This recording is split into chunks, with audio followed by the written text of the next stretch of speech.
Midjourney is the largest Discord server on the platform with 3.4 million members. You probably heard of it before. It is the fastest growing Discord server and the largest Discord server on the platform. But it has a dark secret. A lot of those members are fake accounts. Now, how did this happen? Why did I think of this crazy stuff? Well, I was talking to someone and just going through a community, and I heard someone say Midjourney has fake accounts, and I thought it was a tinfoil hat conspiracy theory. But I decided to look into it a little bit further. And one thing that tipped me off from the get-go was that Midjourney only has 437,000 people online, but it has 3.4 million members. If I go to a list of servers, as you'll see, my Discord server, Complete Deadbeat, has 39,000 members and it has 13,000 members online, about 33%.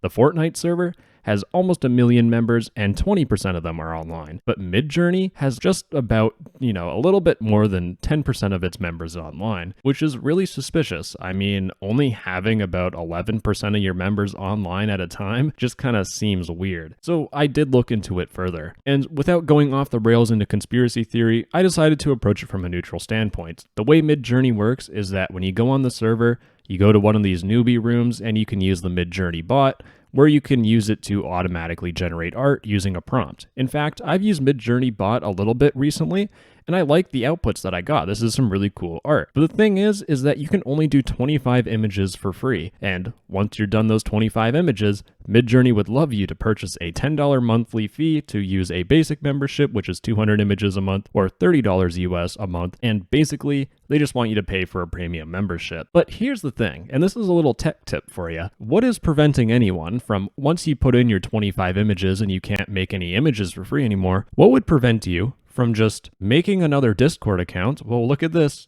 different Discord account, going into the Midjourney server and using that Discord account to make 25 more free images. In fact, I could do this with a whole bunch of accounts, and now I technically have infinite photos that I can generate. It's an infinite GTA 5 money glitch. But that's actually not the point of the video. There's a little bit of evidence that I'm going to go through that will kind of draw you to the conclusion that Midjourney probably purchased Discord accounts to be put on their server. Now, how do you even think of this crap? Well, if I go to the BMO support server and I just go to show member list and click on BMO and click view profile, look at the mutual servers, my favorite anti-raid bot, I love this bot, is also on Midjourney. And the funny thing with BMO is that you can actually see anti-spam logs live. So this allows you to see what raids are going on live. So as you can tell, Omega Runner had 24 accounts that tried to raid it. In fact, I can search for my own server by right-clicking and copying the ID of my server, pasting it in, pressing enter, and you'll see, oh, user raid detected, no text-to-speech, 317 accounts. Let's do this for Midjourney. Right-click, copy ID of Midjourney,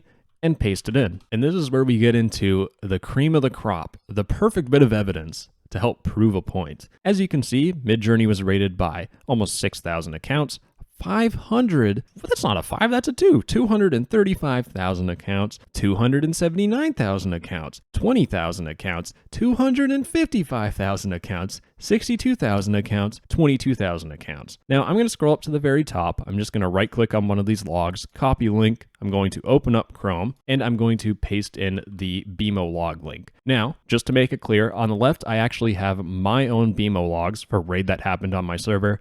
And just to understand what's going on, I think it's better to look at a raid that happened on my server so I can explain how a raid usually looks. So with BMO logs, a raid looks like this. You have IDs in the middle and you have usernames on the right, and you have the time that the users joined at on the very left. The time, I mean, you could look into it, but the most important stuff is the username and the ID. As you can tell with this raid on my server, this person has multiple accounts with the same username. This person literally just says, this is a token, lol, LMFAO, which a token is basically an automatically generated Discord account. And in fact, if I scroll down even further, you see this raid had one person who used Drip Generator to make a whole bunch of accounts. Now, that isn't a promotion. I wouldn't suggest you doing any of this raiding stuff because it's a waste of your time and money. In fact, just get a hobby and, I don't know, play games and do stuff. But as you can see, when people raid a server, they really love to show their mark. They love to promote and advertise, yeah, we use Drip Generator to get into your server. Now, if I go to the Midjourney raid logs, you'll notice that, oh, We don't see any drip generator. We don't really see much self-promotion. These just look like random account names. Some of them look a little spammy, but generally speaking, this is nothing crazy. This just looks like a whole bunch of false positives maybe. Well, that's where we need to go back. I'm going to scroll up to the very top, and I'm going to go back to my raid. We're going to look at the ID now.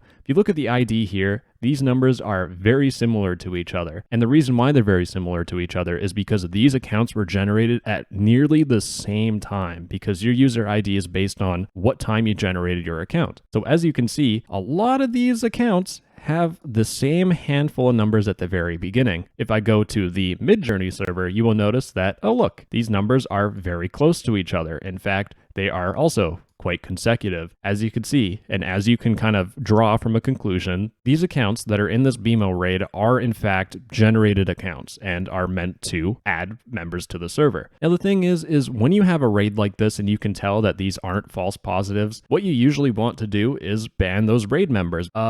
Here's the thing, if we go to the BMO logs again, you will notice for that 235,000 member raid, BMO does not seem to have permissions to ban users on your server. Be sure to enable the ban members permission for anti-spam to work properly. So this means that these accounts aren't being banned. In fact, we can actually just check it by going back to our little Chrome tab. I'm going to go to Midjourney, and I'm just going to pick one of these IDs out of the blue. I'm trying not to script this. I mean, I've messed up the video multiple times, so at least I could be confident that any one of these numbers will work. But if I go to Midjourney, and I just ping the person, so this @ paste, enter, boom, you'll notice that, oh look, it's the same user and they are still on the server. If I click on view profile, mutual servers, they're on Midjourney, user info, their account was generated on October 14th, which is, if I scroll up to the very top, the same or pretty close to the same date that this raid happened. Regardless, as you can tell, this member is probably a bot account. Now, the way to really figure out is if this was someone's alt account, right? They would use their alt account to generate images, right? So let's just copy their ID and let's see if they sent any prompts to try and get any images. From this user, enter. They didn't send any messages. Why would someone join on an alt account, if this was an alt account, to not use the bot to generate images? So with that fact, I can confidently say that that account that we looked at right here is a generated account meant to raid or to add members to a server. And we also talked about how the fact that Midjourney doesn't have the ban permission set up properly. Is this intentional, or is this just Midjourney not knowing how to set up BMO? Well, funnily enough, if I search for Midjourney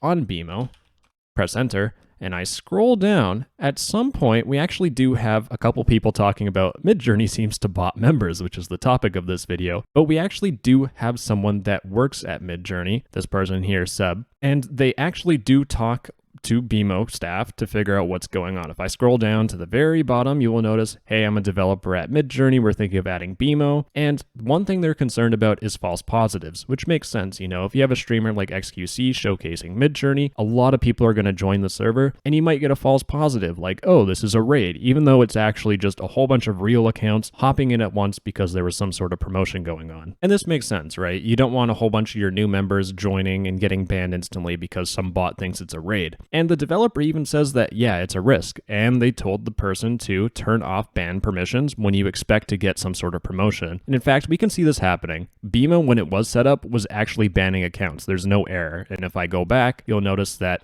there is no error for this type of raid, and these are really small raids, only a couple hundred accounts. There's no error at all. It's a perfectly executed raid. BMO banned all of them. And now we kind of get into the big numbers. 22,000 account raid. This was the biggest raid that Midjourney had, but their bot is disabled. And in fact, this continues. They don't learn that these 22,000 accounts that are raiding them, they don't re-enable BMO. In fact, it stays disabled for 62,000 account raid, and stays disabled for 255,000 account raids, and it just keeps going. Big, massive raids, and the ban permission is not being turned on, and Midjourney keeps having errors. Now, what is the purpose of this? Why did Midjourney do this to get a whole bunch of members? Is it malicious against you? No, no one cares about you. That sounded really mean.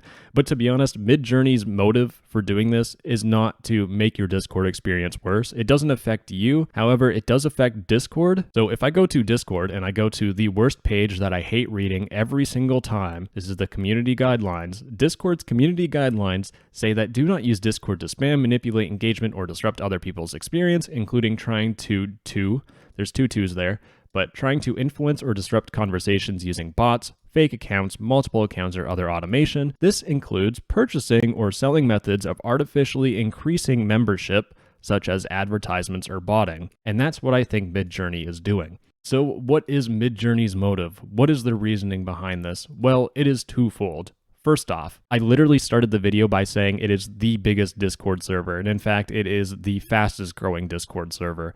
And that's great press. That shows that Midjourney is something that a lot of people use, a lot of people like it, gets more publicity. This video is press for Midjourney. It is promoting Midjourney in a sense. I even said I liked using it, and it's a good platform, but it is artificially inflating its member count to get more people to look at it and use it, to also, at the end of the day, buy their Midjourney $30 or $10 monthly fee pass. They get more money from it. That's their benefit. And another way they could benefit from this is just going to an investor and saying, hey, we have 3.4 million members on our Discord server. Here's some Midjourney statistics. Do you want to help fund this for your own project? And there you go. Midjourney developers get more money. Is that a bad thing? No, not really. If you don't want to pay the $10 or $30 a month, you just make an alt account. As an investor, it's your due diligence to make sure that the numbers that they're providing you are legitimate, and that's kind of on them. But as a normal person like you and I, where we don't have bajillions of dollars to just throw around at random projects,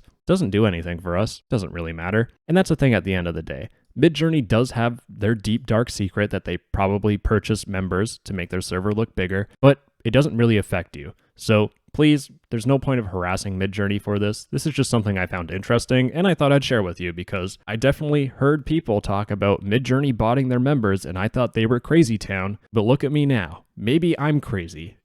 Maybe we're all crazy. But anyways, hopefully this was somewhat either informative or entertaining or just something to listen to while you try going to sleep. Anyways, I love you, sweetheart. Bye-bye.